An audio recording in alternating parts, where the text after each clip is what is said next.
In this video we're going to show you how to use, make and think jigs. So what is a jig? In routing terms, a jig is a guiding system to determine the path of the cutter. Let's look at the router itself. The cutter is fixed in relation to the router base and is simply lowered or raised by operating the plunging mechanism.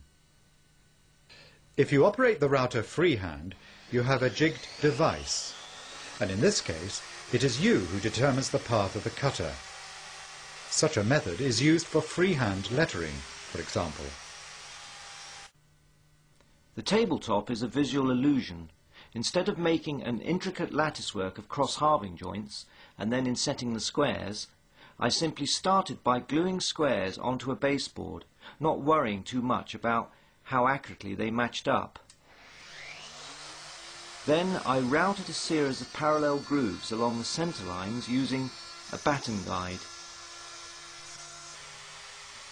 I then inset some strips which had been prepared on the planer thicknesser. And then I cut the adjacent series of grooves and inset more strips as before. All this was done with a simple batten guide, a straight cutter and a little divergent thinking. Now